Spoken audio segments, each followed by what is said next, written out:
அடுத்தடுத்து வெளியான 4 சர்வேகள் எல்லாம் சொல்லக்கூடிய ஒரே விஷயம் என்ன? நாம் தமிழர் கட்சிக்கு மிகப்பெரிய சிக்கல் உருவாகி இருக்கிறதா? இது பற்றி விரிவாக பார்க்கலாம் இந்த தொகுப்பில்.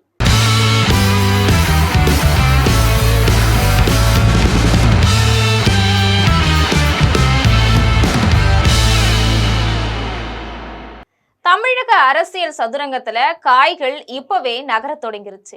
2026 சட்டமன்ற தேர்தலை நோக்கிய ஓட்டத்துல இன்சைட் எலெக்ஷன், போல் டிராக்கர், லோக் போல் மற்றும் அக்னி நியூஸ் சர்வீசஸ் ஆகிய 4 நிறுவனங்கள் வெளியிட்டு இருக்கக்கூடிய புதிய கருத்து கணிப்பு முடிவுகள் கவனம் பெற்றிருக்கு.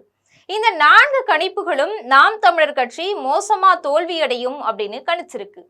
தமிழக அரசியல் களத்துல மிகப்பெரிய அதிர்வலைகளை ஏற்படுத்தி இருக்கக்கூடிய இன்சைட் எலெக்ஷன் நிறுவனத்துடைய கருத்து கணிப்பு முடிவுகள் ஆளுங்கட்சியான திமுகவுக்கு சாதகமாகவும் பிரதான எதிர்கட்சியான அதிமுகவுக்கு பலத்த பின்னடைவாகவும் அமைஞ்சிருக்கு.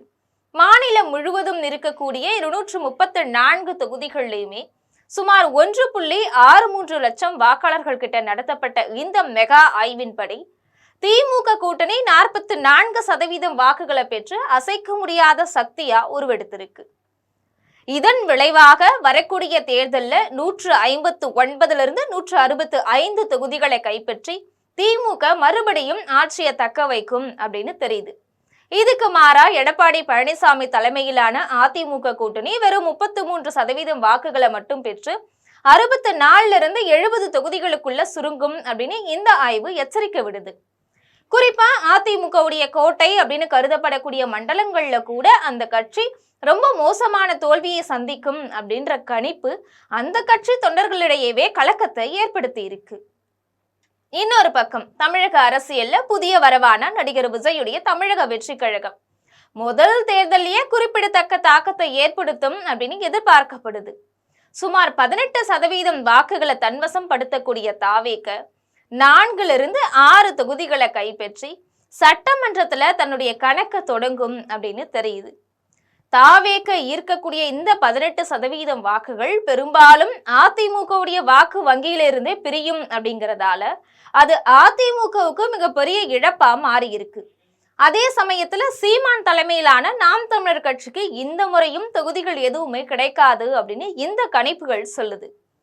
ஒட்டுமொத்தமா பார்த்தோம்னா திமுகவுடைய ஆதிக்கம் தொடர்றதும் அதிமுகவுடைய வாக்கு வங்கி சரிவு சந்திக்கிறதும் தாவேக ஒரு 3வது சக்தியா உருவெடுக்கிறதும் 2026 தேர்தல் களத்துடைய முக்கிய மாற்றங்களா இருக்கும் அப்படின்னு இன்சைட் எலெக்ஷன் சர்வே சுட்டி காட்டுது. நாம் தமிழர் தோல்வியடையும் அப்படிங்கிற லோக் போல் அமைப்புடைய மெகா சர்வே முடிவுகள் அறிவாலயத்தை உற்சாகத்துடைய எல்லைக்கே கொண்டு போயிருக்கு. 181 189 தொகுதிகளில் வெற்றி பெற்று சுமார் 40.1% வாக்கு வங்கியை தக்க வைக்கும். இதுல ஹைலைட் என்னன்னா திமுக கூட்டணி 180 இடங்களை தாண்டும் போது திமுக மட்டுமே தனித்து 140 இடங்களுக்கு மேல வெல்ல வாய்ப்பு இருக்கு. இதனால ஆட்சியில பங்கு அப்படிங்கிற பேச்சுக்கே இடமில்லாம காங்கிரஸ் உள்ளிட்ட தோழமை கட்சிகளை திமுக தன்னுடைய கட்டுப்பாட்டிலேயே வச்சிருக்கும் அப்படின்னு சொல்றாங்க அரசியல் விமர்சகர்கள். நாம் தமிழர் தோல்வி அக்னி நியூஸுடைய புள்ளி விவரங்கள் எதிர்கட்சிகளுக்கு மிகப்பெரிய யோசனையை கொடுத்திருக்கு. மொத்தம் இருக்கக்கூடிய 234 தொகுதிகள்ல திமுக கூட்டணி 180 இடங்கள்ல முன்னிலை பெற்று அசுர பலத்தை காட்டும். மண்டல வாரியான கிளீன் ஸ்வீப் பற்றி பார்த்தோம்னா சென்னையில 37 36 இடங்கள் திமுக வசமாகும். அதிமுகவுக்கு ஒரே ஒரு இடம் மட்டும்தான். மத்திய மண்டலத்துல 37 35 இடங்கள்ல திமுகவுடைய ஆதிக்கம் தான். கொங்கு மற்றும் வடக்கு அதிமுகவுடைய கோட்டையாக கருதப்படக்கூடிய இங்கேயும் திமுக தான் முந்துது. மேற்குல 50 32 இடங்களையும் வடக்குல 52 35 இடங்களையும் திமுக தட்டி செல்லுது. இதிலையும் நாம் தமிழர் கட்சி ஒரு இடத்துல கூட வெல்லாது அப்படின்னு கணிக்கப்பட்டிருக்கு. போல் டிராக்கருடைய கணிப்பு பத்தி தெரிஞ்சுக்கணும்னா உச்சாணி கொம்புல உதயசூரியன் அப்படின்னு சொல்றாங்க.